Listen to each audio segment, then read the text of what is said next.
प्रतिभा जी runners up होते प्रार्थना चैनल एवं Zee Saregamapa little champ runners up ता सहित डीडी1 आम स्वर आम गीतर फास्ट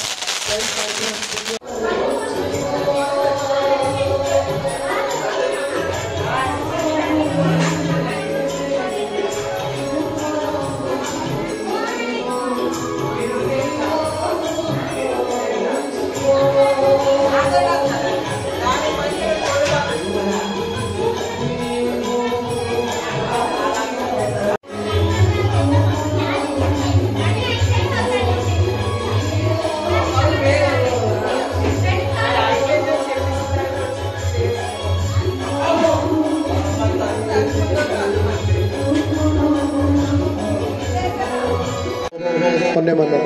तेरे ये हूँ मंदिर कथा बापा जनीर बापा कांधरे गोटे बैग धरी मुझे देखी मोर मन अच्छी चांदा आदाय कर मंदिर तैयारी करते कौन सरत भाई सतना मिछ एवं आम बापा पूजा बसते मंदिर प्रतिष्ठा पूजा आज से माँ करे करुणा कृपा जे आज आम मंचरे अच्छु तांकरी भाई तेज जनी मत 2 मास तले डाकी कही बाबू भाई आम प्रोग्राम देवस्मिता जमते आसो तो मुझे कहली हाँ देवस्मिता को कंटाक्ट करवा देवस्मिता को सहित कंटाक्ट कलु देवस्मिता होती टीवी चैनल सिंगर आज किंतु आम सहित अच्छा गत वर्ष थे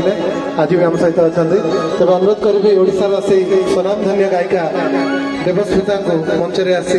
आज कार्यक्रम में भजन परिवेशन करने माँ पीठ माँ मंगला